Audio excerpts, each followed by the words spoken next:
Welcome back to NPA Discovery, where history, mystery, and legacy come together to bring you the stories you thought you knew, but in ways you've never heard before. Today, we're pulling back the curtain on one of Hollywood's most iconic, tragic, and misunderstood figures, Marilyn Monroe. We all know the image, the blonde bombshell, the white dress over the subway grate, the red lips, the breathy voice.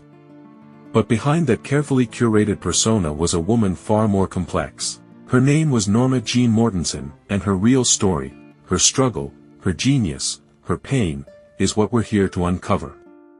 Before we dive deep, don't forget to like, subscribe, and share this video. Your support is the fuel that keeps these important stories alive. Let's get into it. The forgotten childhood of Norma Jean.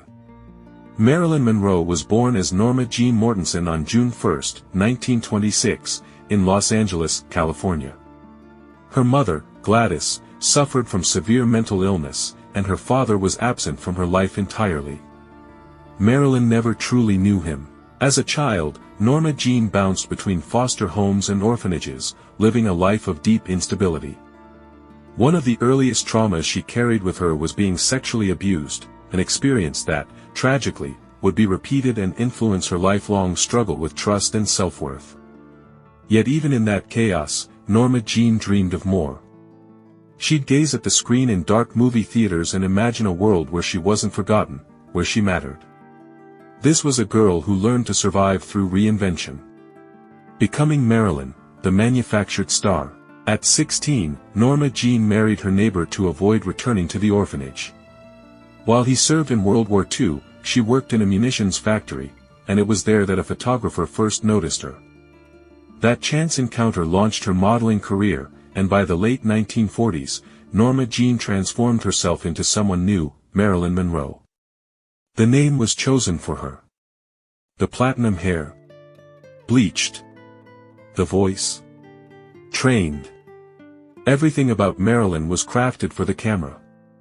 But here's where it gets personal, Marilyn wasn't fake. She was a creation. A survival mechanism. A mask that let her step into rooms Norma Jean could never access. It's a heartbreaking truth, in order to be seen, she had to stop being herself. Stardom and the cost of fame. By the early 1950s, Marilyn became a household name. Films like Gentlemen Prefer Blondes and How to Marry a Millionaire turned her into a superstar. But even as she smiled on screen, Marilyn privately battled anxiety, insomnia, and deep loneliness. She was often underestimated, labeled a dumb blonde by a society that ignored her intelligence. In reality, she was a voracious reader, had a personal library of over 400 books, and studied acting seriously, even training with Lee Strasberg at the Actors Studio. And here's something powerful, she fought for better roles, for respect, and for control over her career. In 1955, she co-founded her own production company, unheard of for women at the time. Marilyn was more than a symbol. She was a rebel. Her marriage to Arthur Miller. In 1956, she married playwright Arthur Miller. This union, many believed, would anchor her. But Miller once wrote in his journal that he feared he had married a deeply disturbed woman. Marilyn found the note. The betrayal devastated her. She craved understanding, not pity. This was a woman constantly seeking truth, often from those who only saw fantasy. She once said, "I'm not interested in money. I just want to be wonderful." That wasn't vanity, it was vulnerability. The downward spiral. By the 1960s, Marilyn's health was deteriorating. Substance abuse, miscarriages, depression, and the constant pressure of fame began to take a toll. She was often late to sets, unable to remember lines, and increasingly isolated. Her relationships with the Kennedy brothers only added to the mystery surrounding her life. Many believe she knew too much. Others think she was used, then discarded. And then, on August 5, 1962, Marilyn was found dead in her Brentwood home at the age of 36. The official cause, a probable suicide. But questions remain to this day. Was it accidental? Was it intentional? Was there more? We may never fully know. The legacy beyond the lies. Marilyn Monroe wasn't just a pretty face. She was a woman who lived through trauma, fought to be taken seriously, and died still misunderstood. But here's the truth I want you to walk away with: Marilyn didn't fail. Society failed her. The media reduced her. Men consumed her. But her legacy? That's something we can choose to honor differently. Marilyn represents every person who's ever had to smile through the pain. She speaks for those who've had to perform their worth just to survive. Her life, and her death, should remind us to look deeper, to care harder, and to cherish the humanity behind the glamour. So, what do you think? Was Marilyn Monroe a victim of fame, or a warrior in disguise? Let us know in the comments. Like, share, and subscribe for more untold stories like this. Until next time, stay curious, stay kind, and never stop searching for the truth behind the legend. The Broken Mirror, Marilyn's battle for identity. As Marilyn's fame skyrocketed, the mirror she looked into every day started to crack. It wasn't just the flash of cameras or the screams of adoring fans. It was the growing chasm between who she was and who the world wanted her to be.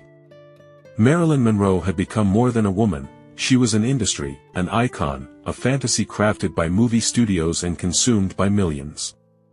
But behind the sparkle and diamonds was Norma Jean, a woman still searching for real love, for trust, for peace. And that's the story we don't tell often enough. Her struggle wasn't one of a diva chasing fame. It was the story of a sensitive, intelligent woman who constantly had to prove she was more than her looks. Let's be clear, Marilyn was no dumb blonde. She read voraciously, owned hundreds of books, studied acting at the prestigious Actors Studio in New York, and sought mentorship from legends like Lee Strasberg. She was deeply introspective, drawn to poetry and philosophy. Yet the world kept forcing her into roles where her intellect was hidden behind plunging necklines and flirtatious glances. In a rare interview, when asked what she wore to bed, she replied simply, "Chanel No. 5, it became a seductive quote passed down for generations. But nobody talked about what that quote symbolized, a woman so used to being objectified that she turned vulnerability into performance. The misfit who didn't fit. Let's talk about one of Marilyn's most revealing films, The Misfits, 1961. Written by her then-husband, playwright Arthur Miller, the movie was meant to showcase her dramatic depth.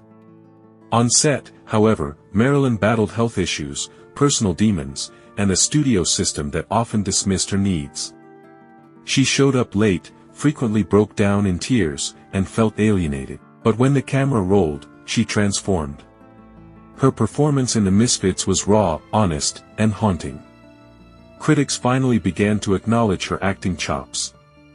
Yet, by then, the emotional toll had already begun to erode her.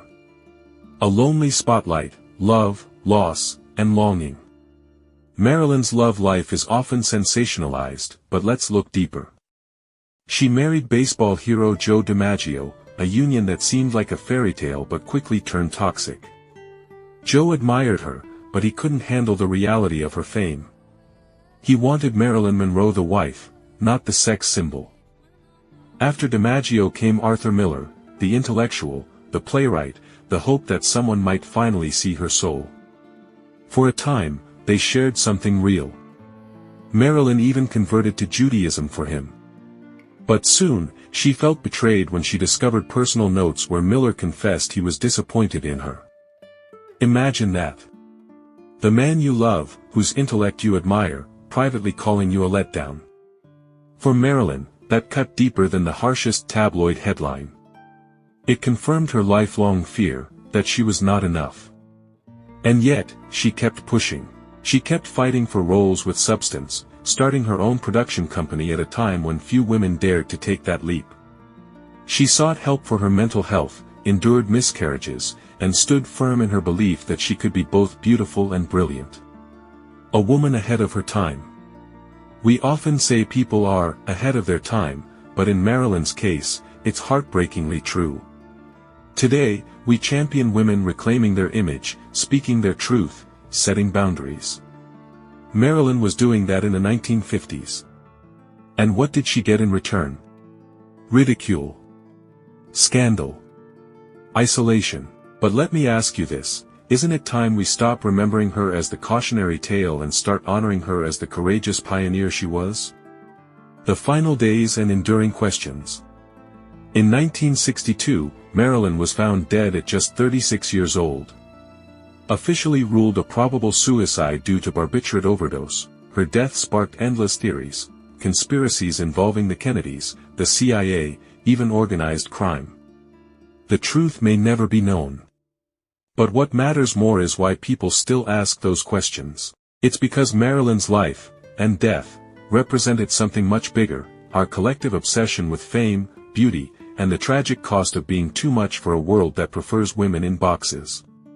Joe DiMaggio, who never stopped loving her, sent roses to her grave every week for 20 years. That, to me, speaks volumes. When the lights faded, it was love, not fame, that endured. The woman, not the myth. So here's the truth they never told you about Marilyn Monroe: she wasn't just the blonde bombshell. She wasn't just the scandal or the smile. She was a survivor. A reader. A thinker. A woman who tried to lift herself out of darkness again and again. Her legacy isn't just in movies or photographs. It's in every person who's ever felt unseen. Every woman who's tried to be taken seriously. Every soul who's battled pain behind a smile. Let's stop whispering her name like a ghost of Hollywood's past. Let's speak it out loud, with the dignity she earned, Marilyn Monroe, an icon who dared to be vulnerable in a world that punished her for it. If this story moved you, please like, share, and subscribe.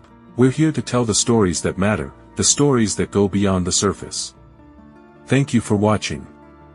And remember, true beauty lies in truth, and Marilyn Monroe was more truthful than most ever dared to be.